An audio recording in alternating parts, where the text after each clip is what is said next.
Hola, buenas noches ya a esta altura. Mi nombre es Guntram Vilches, como siempre aquí acompañándolo con mi compañera Victoria. Victoria.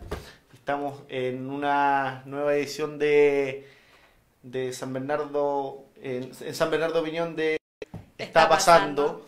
Ya, lamentablemente no hemos podido transmitir desde hace unas Dos semanas sí. porque, bueno, ya sabemos qué es lo que pasó en Chile y además porque fuimos víctimas de un ataque que nos terminó censurando durante una semana completa. Y aprovechar de avisarles que para evitar este tipo de ataques a futuro ahora tenemos página web que es www.sbonoticias.cl. Lo repito, www.sbonoticias.cl para que nos puedan seguir por ese medio que ya está disponible también. Correcto. Bueno, han sido días bastante convulsionados, se puede decir. Han sido semanas complicadas ya para el país. Bueno, con esta consigna que en realidad Chile despertó y que tiene que ver con cómo la gente finalmente ha logrado manifestar un malestar generalizado que tiene que ver no solamente con temas puntuales o específicos. No son 30 pesos en el pasaje específicamente, sino que claro, como dicen muchos, son 30 años y tiene que ver con una forma deshumanizada ya de vivir, con un montón de problemas que atañen el día a día de los chilenos y que en el fondo han sido canalizados a través de estas marchas, de las instancias que hemos visto todos a través de la televisión, ya claro. de distintas formas, claro. Bueno, efectivamente este es nuestro primer punto en el programa de hoy, que es el despertar en el fondo de Chile. Todo esto, demos más o menos una contextualización, parte el 18 de octubre, día viernes, aunque en realidad toda esa semana, desde el día de lunes, se venían haciendo evasiones masivas por parte principalmente de los estudiantes, que en realidad que seríamos sí los secundarios. Y bueno, el día viernes se nos declara estado de excepción, que es estado de emergencia. Comenzamos con el toque de queda y ahí se empiezan a dar una serie de manifestaciones como bien masivas que por lo menos acá en San Bernardo no se habían visto con ese nivel de masividad desde... Yo no la había visto nunca al menos. Desde hace mucho tiempo, claro, desde hace mucho tiempo en realidad. Y aquí estamos pasando por un proceso que en realidad es bastante complejo porque, bueno, se ha dado de todo. Creo que hay una discusión generalizada en redes sociales, en la calle, en el día a día de las familias chilenas y que tiene que ver con lo que está pasando y cómo está pasando también, ya que tiene que ver un poco con algunos que están a favor de la violencia, otros que están en contra de la violencia, con las formas de participación en el fondo de estas convocatorias y a la protesta en general. Y bueno, en ese sentido también es importante también tratar de dar un cierto contexto histórico, una contextualización histórica, ¿ya? Yo me he tomado esta semana de una frase que encontré maravillosa, que sin querer obviamente justificar necesariamente, pero sí analizar desde el punto de vista histórico, que leí por ahí que era no se puede hacer tortilla sin romper huevos, ya básicamente, ya, y que tiene que ver un poco con la violencia. Ya, yo sé que obviamente desde el punto de vista educativo nosotros tenemos integrado que la violencia en realidad no tiene que ser algo mal visto, es algo malo desde el punto de vista social. Los colegios están orientados a eso, el currículum, los programas educativos están orientados principalmente a erradicar la violencia y en ese sentido, desde un punto de vista político y desde un punto de vista histórico, el que se ha hecho acreedor de la violencia o que la ha monopolizado, se puede decir, es el Estado.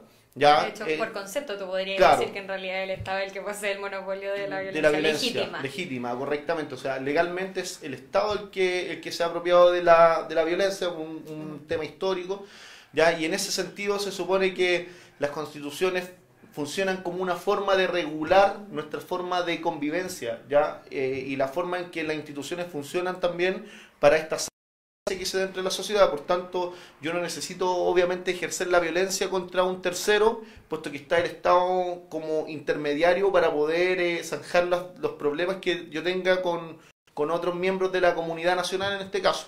Claro. ¿Ya? Bueno, ahí yo creo que uno de los temas que es bien importante dejar en claro y que ha sido como súper extraño a diferencia de las otras movilizaciones grandes que hemos visto, como lo ha sido, no sé, Noma FP o los estudiantes, los pingüinos, ya sea en 2006, 2011, después 2015, que igual fue como una movilización importante, No hay Aysén, etcétera, que han venido de una organización específica de atrás o con partidos políticos específicos de atrás. Y esta organización, o sea, esta manifestación masiva que se ha dado, ha sido de las entrañas de la gente, encuentro yo, que ha sido como, ya de verdad estamos chatos y no necesitamos que haya una organización detrás que nos llame a decirnos qué es lo que está mal o qué es lo que estamos necesitando, porque en el fondo estamos súper claros de que nuestro sistema completo es violento y nos violenta todos los días. Claro, entonces, en ese contexto también es súper difícil decirle a la gente, oye, no seamos violentos, independiente de que uno no es que apoye, que saquen cosas, que vayan a hacerle daño a los locales comerciales, que ahí puede darse toda una discusión también ideológica detrás. Pero es súper difícil cuando tú le vayas a decir, por ejemplo, lo que hablábamos la otra vez de la alcaldesa de La Pintana, que decía que en realidad ellos están absolutamente postergados y viven en la violencia absoluta. Entonces, claro, ¿cómo le vaya a decir a esa gente que no reaccione de forma violenta? Claro, aquí hay un tema que tiene que ver con cómo el Estado en el fondo ha ejercido una violencia sistemática. Entonces, nosotros tenemos dos formas de violencia. Pues está esta violencia sistemática, ya que los sectores más postergados de la población han vivido, yéndonos muy lejos. Bueno, está el caso de La Pintana. San Bernardo también San es Bernardo un caso. También es un caso, porque si nosotros lo pensamos, por ejemplo, hay sectores como El Manzano, sectores como Los Morros, Villa Cordillera, Colón Norte, sí, todas estas zonas, digamos, que han sido zonas que han estado postergadas por las políticas públicas y que en el fondo constantemente viven una violencia sistemática cuando tú ves que una familia de 10 personas vive en un departamento que está diseñado para 2, claro, o para 3 personas, cuando esas mismas familias tienen un consultorio que debería estar atendiendo 13.000 personas pero atiende 30.000 o 40.000, claro. Entonces todas esas situaciones son situaciones que en realidad generan violencia. Ahora, respecto de violencia sistemática, entonces nosotros lo que hemos visto en estos últimos días ha sido una violencia reactiva en realidad. Una violencia que tiene que ver con cómo tú desatas una furia, una ira reprimida básicamente contra los elementos que consideras parte de esta estructura que te reprime durante mucho tiempo y que en cierto sentido, bueno, es lógico en realidad.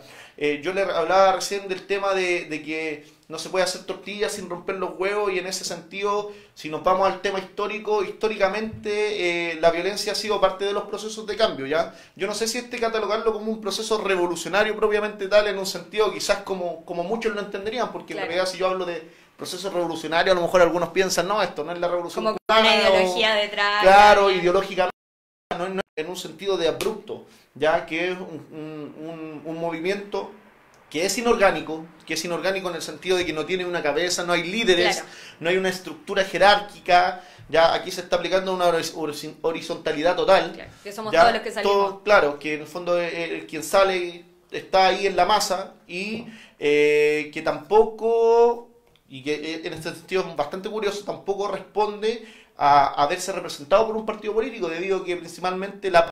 A ver, no comentábamos. ¿Ahora sí? Ahí sí. Bueno, el otro día me tocó también estar en la plaza. ¿Estamos? Sí. Ahora sí. Sí, ahí sí estamos. Ya, ahí sí estamos, sí, disculpen, pero... Disculpen por los problemas técnicos. Por lo menos ahora no era el audio. Claro, ya no es el audio. Claro. Si no es el audio, nos censuran. Si no nos censuran, todo mal. Todo mal. Aquí hay una mano... Hay una mano negra, una mano negra que no quiere bajar. Claro, pero bueno. El otro día me tocó estar en la plaza en un conversatorio sobre constitución y asambleas constituyentes que se dio ahí en la Pérgola, que ha sido como el punto más movido, neurálgico en el fondo de la comuna, ya que la municipalidad en el fondo como que empezó a llevar las cosas que a ellos les interesaban al frontis, tuvimos que movernos, y fue la concejal Soledad Pérez. Y ella habló, ¿cachai? Y habló cosas como sobre su sueldo, que ella era del pueblo, no sé qué, bla. Y aún así la gente como que tendía al rechazo de ella, de la alcaldesa y de toda la clase política en el fondo de la que estábamos hablando delante. De hecho, ella se terminó yendo como súper enojada de la plaza y súper ofendida porque alguien agarró el micrófono y le empezó a decir que definitivamente ya no representaba al pueblo de San Bernardo. Claro. O sea, es un problema en realidad que se está dando en general. Bueno, o sea, se entiende, obviamente hay una molestia con la clase política que es bastante entendible y que lo vuelve bastante complejo porque hoy en día hay sectores que están haciendo un llamado a que sea el Congreso principalmente, en el caso de lo nacional, y los consejos municipales y la alcaldía, en los casos locales, los que estén a cargo un poco de dirigir este proceso, ¿ya? Y si bien hay municipios que yo siento que sí están validados Abierto. socialmente, están Claro. validados socialmente, hay algunos alcaldes que tienen respaldo ciudadano y que la ciudadanía está con ellos y está participando. No me atrevería a dar nombres, pero sí hay situaciones particulares en ciertas comunas que sí se da. En otras comunas no, y aquí en el caso de San Bernardo no ha sido el caso, no ha sido el caso. Entonces Claro. hay una desconexión, se puede decir, entre la administración lamentablemente y la ciudadanía y que la ponen en entredicho. Entonces, y obviamente hay un rechazo a toda la clase política. A mí también me tocó estar en la plaza de San Bernardo hace unos días en un conversatorio y resulta que me parece bastante curioso y me parece en realidad bastante interesante ver cómo la ausencia de la educación cívica se ha hecho sentir. Sí, Se ha hecho sentir exactamente. porque, por ejemplo, uno nota la diferencia. ¿En qué sentido? Se hace demasiado se deja en la misma línea o en el mismo paquete, se puede decir, a la política De y la a los educación, partidos sí, políticos. claro. Y se hace mucha relación entre el acto político y la clase política. Entonces, aquí hay una diferencia que yo creo que hay una crítica que es evidente, ya, que es evidente a lo que son las cúpulas partidarias y políticas principalmente, que en realidad son las que ostentan el poder y que en el fondo no dejan que el proceso avance, sino que son Claro. los mismos que se perpetúan y que se presentan 3, 4, 5 veces al Senado o a la Cámara de Diputados, Claro. y que en el fondo son los que generan la gran molestia de las personas. ¿Ya? Pero en ese sentido, quizás lo que más falta hace, ¿ya? Y como dato quizás para profesionales, gente que pueda participar o ayudar un poco, es esa parte de que la gente entienda o aprenda en este mismo proceso cuál es la diferencia, por ejemplo, entre la política. O sea, somos animales políticos Claro. por naturaleza, ya nos organizamos, hablamos, desde el momento en que vivimos en comunidad, no somos que otra especie, entonces nuestras formas de relacionarnos son actos políticos. Sí, bueno. Y el hecho de poder unirnos y convocarnos y conversar, dialogar, hace que sea ya un acto político. Entonces, Es que eso yo creo que ahí hay un tema, concuerdo bastante con tu diagnóstico y yo creo que ahí hay un tema más bien conceptual. Yo no sé si a la mayoría de las personas le dicen, por ejemplo, en el colegio, en historia, porque cuarto medio se supone que es principalmente historia, educación cívica. No sé si les dicen, por ejemplo, qué es la política. Siempre se ve asociado a lo que tú decís, pues, ¿cachai? A los partidos, a las candidaturas, a los puestos de elección popular, etcétera. Claro. Pero en realidad si tú vas como a lo más a lo más básico del concepto de a lo más política, primitivo, se es la podría decir. expresión de intereses que tenemos todos, ¿cachai? Y de cómo llevamos esos intereses al poder. Claro, es que ese es el tema. Yo siento que desde los colegios el problema que hay es que el currículum lo aborda demasiado orientado a la institucionalidad política, como tú Exactamente. decías, a entender de cargo, a entender de proceso, pero no hay un proceso quizás más profundo en términos de entender. Yo el otro día me tocó hacerle una clase a mis alumnos de educación cívica que en realidad surgió más que nada por el contexto, Por el contexto. en realidad, que Se han visto obviamente todos un poco obligados había a conversar de sí, esto. yo creo que todos los profesores hemos Sí. tenido que pasar por lo mismo en nuestra aula de distintas formas. Obviamente yo tengo niños que son chicos que son de media.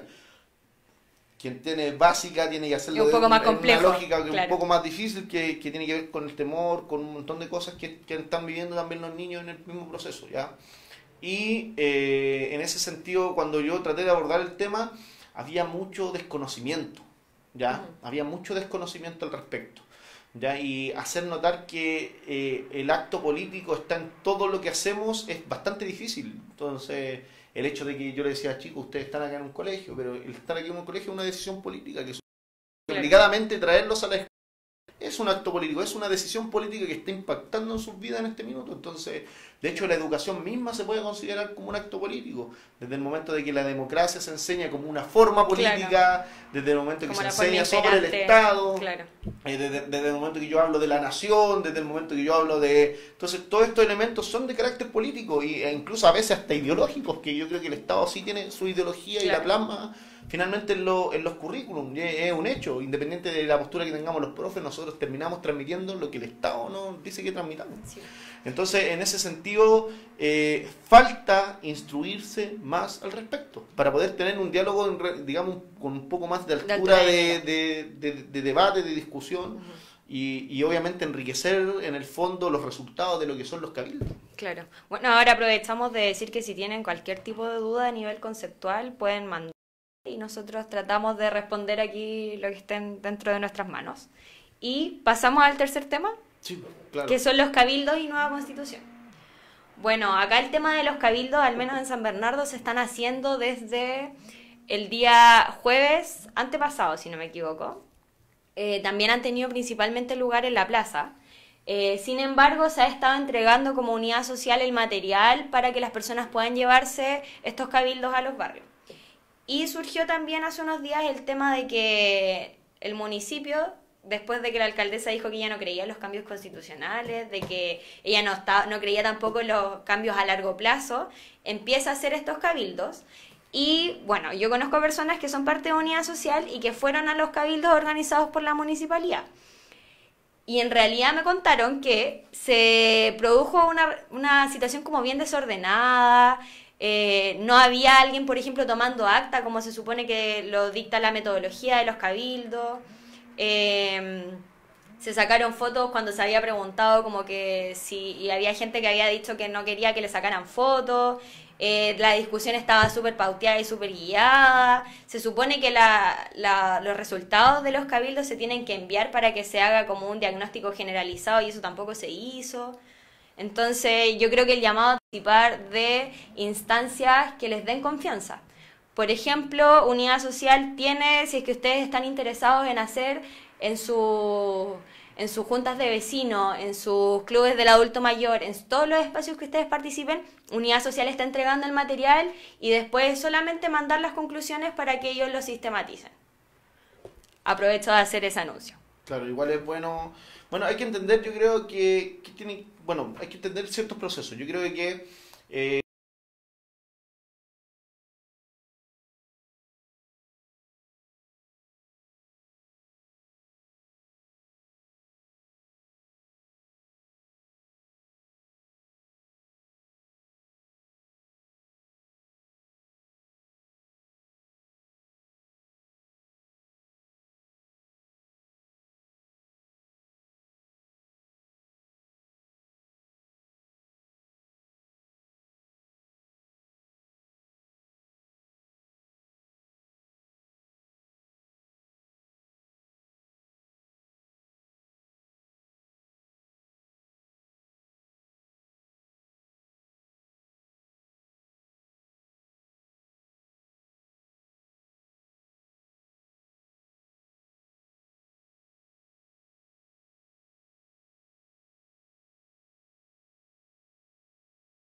Población no está entendiendo la importancia del proceso que estamos viviendo, porque una gran cantidad de la población no es capaz de llevar una discusión, digamos, con ciertos elementos conceptuales o teniendo por lo menos un manejo mínimo de lo que es la institucionalidad en Chile, Claro. por qué mucha gente, por ejemplo, también se resta del proceso electoral, y tiene que ver con esto, con que no recibieron una adecuada instrucción cívica, y en ese sentido, o sea, tenemos ciudadanos que no son ciudadanos, es casi como la lectura funcional, o Sí. sea, soy capaz de leer esto, pero no soy capaz de entender Claro. qué dice, Bueno, y en ese sentido soy ciudadano, ya entiendo que soy parte de un país, pero no entiendo para qué, po. Claro. ¿Cuáles son las herramientas que tenés? ¿Cuáles son Correcto. tus derechos? ¿Cuáles son tus deberes? Claro, Etcétera. y en ese sentido es complicado trabajar así. Claro. Bueno, aquí Cristian nos vuelve a comentar y nos dice, nos hablan de violencia, bueno, eso ya nos había dicho, y dice, nos violentan día a día con una salud de mierda, una educación de mierda, sueldos de mierda y un sinfín de cosas más. En Chile no hay educación cívica, nos quieren dormidos como ganado y mano de obra barata. Y es exactamente eso, la lectura que estaba recién- podríamos hacer. Que la educación cívica en realidad es peligrosa y que por eso no se nos entrega. Claro. Es que aquí hay todo un tema, yo creo que hay un montón de cosas del sistema chileno que se han cuestionado durante bastante tiempo y que tienen que ver con que esa falta de cuestionamiento se puede llevar en paralelo con una falta de instrucción. Existe educación en los colegios, sí, existe un proceso educativo, pero obviamente este proceso educativo todos sabemos que no es de calidad. Claro. Ya, bueno, lamentablemente usar un concepto de calidad es un concepto traído desde el mercado, pero que puede no es ser de calidad. ampliable. Entonces tenemos un montón de problemas que son bastante importantes y es interesante analizar dónde parte este movimiento. Este movimiento nace de los estudiantes, ¿ya? En Y secundaria. en el fondo eso nos habla un poco de que a pesar, ¿ya? Y de los centros de alumnos principalmente, a pesar de que de la ausencia de educación cívica, los centros de alumnos han sido de una u otra forma, ya a pesar de toda la crítica que un montón de gente le puede hacer al centro de alumnos, los centros de alumnos han sido una instancia para que los jóvenes participen democráticamente y para que se generen debates desde dentro de los establecimientos. ¿Ya? Exactamente. Pero por parte de las nuevas generaciones, y en ese sentido yo creo que el joven lleva también esa discusión a su casa, esa discusión se ha hecho en la casa. Yo siento que mucha gente durante mucho tiempo estuvo refunfuñando. Yo me acuerdo de tomar la micro, el metro, cuando iba a trabajar a Providencia, por ejemplo, y pegarme 3 horas de pique todos los días, ir para allá y 3 horas para acá, y escuchar a la gente, puta, vamos, como ganado, este sistema ya no aguantamos más. Pero Claro. resulta que refunfuñando nunca cambiamos nada, pues, y eso lo tenemos claro. Y los únicos que han Desde la hecho posibilidad. acción son los estudiantes, y en el fondo estamos ahí constantemente criticando. Bueno, yo ahí entonces- quiero aprovechar de hacer como un poco de promoción quizá a la Federación de Estudiantes Secundarios Sí, de San Bernardo sí. que ahora se ha movido, pero con todo, han estado todos los días en la plaza, hasta acamparon afuera del municipio un par de días. Y decir que el Colegio Miguel Elwin, más bien conocido como el Industrial, Industrial de está San en Bernardo. toma también por los mismos secundarios. Seguimos con el paro de la salud en nuestra comuna. Y tenemos ya 32 colegios con paro de los trabajadores de la educación. Hay 10, si no me equivoco, que son por paro de profesores también. Mañana se está citando a una marcha donde también van a participar los secundarios. Entonces, para aprovechar de participar también en esta instancia y no solamente quedarnos como en el, sí, sigan en lo suyo, chiquillos, hacernos parte un poco también de la Claro. lucha. Sí, es importante entender, yo creo que este es un proceso que nos atañe a todos. Yo ayer veía Exactamente. un video de una viejita con su burrito marchando, entonces cuando tú veas una viejita, yo te digo que esa viejita debe ser la única señora que ha cumplido las expectativas de vida de la FP de 110 años. Claro. Era muy viejita. Que le dobló el y brazo a la FP, en el Claro, fondo. y que iba en el fondo ahí con su burrita, pero cuando tú ves a una señora de esa edad participar y sabes que hay mucha gente joven que dice, no, a mí me da paja, no, yo no quiero, yo no. A lo mejor nadie te dice que salgas a marchar puntualmente, nadie te dice que te vayas a Plaza Italia, nadie te dice que te venga a la plaza, nadie te dice que vaya y haga una barricada, pero entender también que es tu país y que en el fondo ser ciudadano implica más que solamente subirse a la micro o sentir los problemas y refunfuñar sobre ellos, sino que también implica tomar medidas, tomar decisiones, hacer acción sobre el país que tú quieres en relación al país que tú tienes. Claro. Y en ese sentido, de repente, anímate por último a salir con tu ollita en la esquina a las 9 de la noche a tocarla, o a las 5 de la tarde, o en los horarios que se determinen, o por último escribe algún mensaje en tu auto apoyando las movilizaciones. Y yo creo que en este punto todo suma, y bueno, creo que cualquier sacrificio es poco cuando tú piensas que hay mucha gente que ha fallecido en estos días, Claro. lamentablemente por la Por la represión represión. de los agentes del Estado, Sí. principalmente. Bueno. Y Bueno, aquí tenemos el comentario de Ana que dice, mira, ahora todos opinan, todos quieren ser héroes, políticos, senadores, etcétera, pero la gente no está viendo cambios reales. Y efectivamente los procesos de cambio toman tiempo, pero por lo mismo el movimiento dice que en realidad no podemos bajar los brazos. claro. Porque si en el fondo el gobierno en este momento que tiene como las mayores potestades para poder hacer cambios ahora, dice, ya el movimiento se debilitó, entonces ya da lo mismo, seguimos igual, no ganamos nada. Y nos seguimos quejando y quizás cuánto tiempo más estamos viviendo en la misma lógica. Esta es una estrategia de desgaste en el fondo. Exactamente. Igual hay que hacer un análisis. Yo el otro día veía Cristóbal Bellolio, creo que se llama, un analista político Sí, en el canal se 13. llama Cristóbal. Y él decía, aquí la clase política no puede renunciar a su deber de conducir porque no se está generando lo que se está enviando abajo como señal, no se está transmitiendo por los canales institucionales, que es el Congreso. El problema es que el Congreso está cuestionado, entonces, ¿cómo la gente va a sentir una representatividad del Congreso? Claro. Yo entiendo a lo que apunta Bellolio, obviamente, porque es un movimiento inorgánico, pero también hay que entender que el problema también yace de ahí. Entonces, ¿cómo yo hago que los mismos a los que estoy cuestionando es como cuando el presidente dice, yo estuve ahí en la marcha? ¿Cómo va a estar ahí en la marcha si la marcha es contra ti? Entonces, Claro. no puedes ser parte del movimiento si el movimiento es contra ti. Entonces, no puede la clase política darle una solución a un problema cuando Claro. ellos son el problema. Entonces, Exactamente. ese es el tema de fondo. Y en ese sentido creo que no se le ha dado, no se ha visto con una real, con nitidez. No sé, todavía estamos con una venda en los ojos, bueno, el gobierno, la clase política todavía está con esa venda en los ojos que le imposibilita ver que en realidad el descontento es mucho mayor del que ellos están cuantificando o cualificando. Claro. Y ahí yo siento que también hay una responsabilidad de nosotros, con todas las posibilidades que nos entregan, por ejemplo, las redes sociales, de escribirle a los que se supone que son nuestros representantes y decirles, ¿sabéis qué? En San Bernardo, por ejemplo, no estamos a favor de que se apruebe el proyecto de pensiones del gobierno, por ejemplo. Y eso ellos lo leen como que es una amenaza al voto que los tiene ahí ganando los diputados 8 palos mensuales. Entonces ahí está lo que podemos hacer nosotros desde la calle, ¿cachai? Y tratar de hacer de fiscalizar y que los tipos hagan efectivamente la pega que se supone que tienen que hacer. Es que yo creo que aquí hay un tema que hay que analizar más profundo. Yo hacía ese alcance, por lo menos en la asamblea en la que participé, en el cabildo que participé, y que tiene que ver con que en este minuto tenemos una institucionalidad política, tenemos instituciones ya políticas que dirigen el país, que no representan a todos los ciudadanos, ya, pero más profundo aún.